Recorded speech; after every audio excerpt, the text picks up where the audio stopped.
السلام علیکم ناظرین، میں ہوں آپ کا دوست مولانا کامران۔ آج کی ویڈیو میں ہم بات کریں گے چھوٹے سے قد کے ٹیپو سلطان نے کس طرح انگریزوں کے چھکے چھڑوائے۔ 14 فروری 1799 عیسوی کو جنرل چارج ہیرس کی رہنمائی میں 21,000 فوجیوں نے ویلور سے میسور کی جانب کوچ کیا۔ 20 مارچ کو امبر کے نزدیک 16,000 فوجیوں کا ایک دستہ ان کے ساتھ آ ملا۔ اس میں کنور کے قریب جنرل اسٹوڈنٹ کے کمان میں 6,420 فوجیوں کا دستہ بھی شامل ہو گیا۔ ان سبھی نے مل کر ٹیپو سلطان کے سرنگا پٹم کے قلعے پر چڑھائی کر دی تھی۔ یہ وہی ٹیپو سلطان تھے جن کی آدھی سلطنت پر 6 برس قبل انگریزوں نے قبضہ کر لیا تھا۔ ان کے پاس جو زمین بچی تھی اس سے انہیں سالانہ 1 کروڑ روپے سے تھوڑی زیادہ آمدنی ہوتی تھی، جبکہ اس وقت انڈیا میں انگریزوں کو ملنے والا کل زر مبادلہ 90 لاکھ پاؤنڈ یعنی 9 کروڑ روپے تھے۔ آہستہ آہستہ انہوں نے سرنگا پٹم کے قلعے کو گھیر لیا اور 3 مئی 1799 کو توپوں سے حملہ کر کے اس کے صدر ایوان میں دیوار میں سوراخ کر دیا۔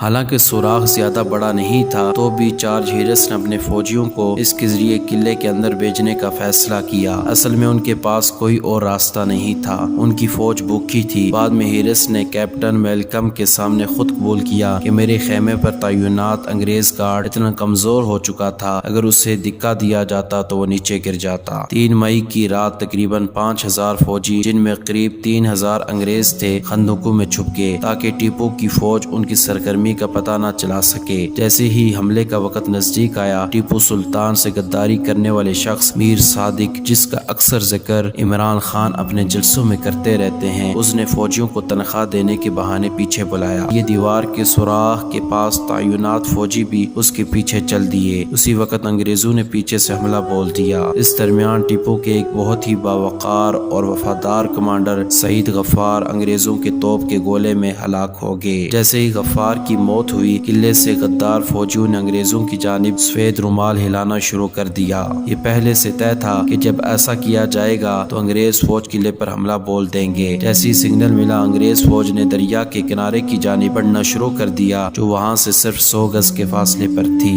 دریا بھی محض 280 گز چوڑا تھا، کہیں ٹخنے تک پانی تھا تو کہیں کمر تک۔ حالانکہ انگریزوں کی آگے بڑھتی ہوئی فوج کو قلعے سے بڑی آسانی سے توپوں کا ہدف بنایا جا سکتا تھا، پھر بھی خندقوں سے نکل کر انگریز فوجی محض 7 منٹ کے اندر قلعے کی دیوار کے سوراخ میں داخل ہو کر برطانوی جھنڈا لہرانے میں کامیاب ہو گئے۔ سوراخ پر قبضہ حاصل کرنے کے بعد برطانوی فوج 2 حصوں میں تقسیم ہوگی۔ بائیں جانب بڑھنے والی فوج کو ٹیپو سلطان کی جانب سے سخت مشکلات کا سامنا کرنا پڑا۔ ٹیپو کی فوج کے ساتھ دست بدست مقابلے میں اس دستے کی رہنمائی کرنے والے کرنل ڈلمپ کی کلائی پر تلوار سے گہرا زخم لگا۔ اس کے بعد کالم کے دستے کو آگے بڑھنے سے روکنے میں ٹیپو کے فوجی کامیاب رہے۔ ٹیپو سلطان اپنی فوج کی ہمت باندھنے کے لیے خود میدان میں اتر چکے تھے۔ ڈلمپ کی جگہ لیفٹیننٹ فارکیو ہار نے جگہ لی، لیکن وہ بھی جلد ہلاک ہو گئے۔ 4 مئی کی صبح ٹیپو نے اپنے گھوڑے پر سوار ہو کر قلعے کی دیوار میں ہونے والے سوراخ کا معائنہ کیا اور اس کی مرمت کا حکم دیا۔ اس کے بعد وہ غسل کے لیے چلے گئے۔ صبح ہی ان کے نجومی نے ان کو آگاہ کیا تھا وہ دن ان کے لیے اچھا نہیں ہے، اس لیے شام تک انہیں اپنی فوج کے ساتھ ہی رہنا چاہیے۔ غسل کے بعد ٹیپو نے غریبوں میں پیسے بانٹے۔ انہوں نے محل میں واپس لوٹ کر رات کا کھانا کھایا۔ کھانا شروع ہی کیا تھا کہ انہیں اپنے کمانڈر سعید غازی کی ہلاکت کی خبر ملی۔ غفار قلعے کے مغربی سرے کی حفاظت کے لیے تعینات تھے۔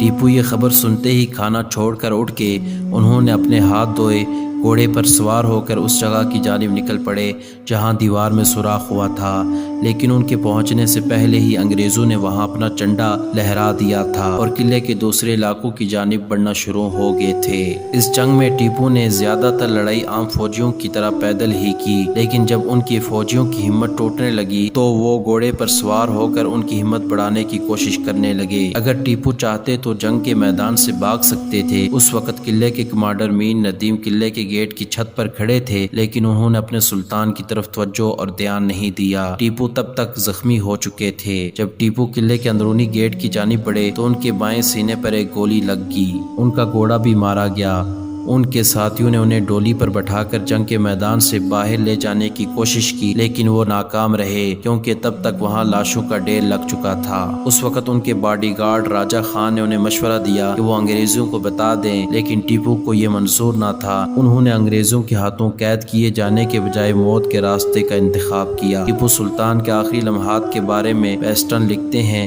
تبھی کچھ انگریز فوجی قلعے کے اندرونی گیٹ میں داخل ہوئے۔ ان میں سے ایک نے ٹیپو کی تلوار کی بلٹ چھیننے کی کوشش کی۔ تب تک ٹیپو کا کافی خون بہہ چکا تھا، وہ تقریباً بے ہوش ہو چکے تھے۔ تب بھی انہوں نے اپنی تلوار سے اس فوجی پر حملہ کیا، پھر انہوں نے اسی تلوار سے ایک اور انگریز فوجی کے سر پر وار کیا۔ اسی دوران ایک اور انگریز فوجی نے ٹیپو پر حملہ کر دیا۔ وہ ان سے جواہرات جڑی تلوار چھیننا چاہتا تھا۔ اس وقت وہ یہ نہیں دیکھ سکے کہ ان پر کس نے تلوار چلائی تھی۔ انگریز نہیں جانتے تھے کہ ٹیپو سلطان کی موت ہو چکی ہے۔ وہ انہیں ڈھونڈنے محل کے اندر گئے، پتہ چلا کہ ٹیپو وہاں نہیں ہے۔ ٹیپو کا ایک سپاہ سالار انہیں اس مقام پر لے گیا جہاں ٹیپو گرے تھے۔ وہاں پر ہر طرف لاشیں ہی لاشیں تھیں اور لوگ زخمی پڑے ہوئے تھے۔ وہاں پر انہوں نے ٹیپو سلطان کو دیکھا کہ وہ شہید ہو چکے تھے۔ ناظرین، اگر آپ کو ہماری ویڈیو پسند آئی ہو تو لائک ضرور کریں اور ہمارے چینل کو سبسکرائب کرنا نہ بھولیں۔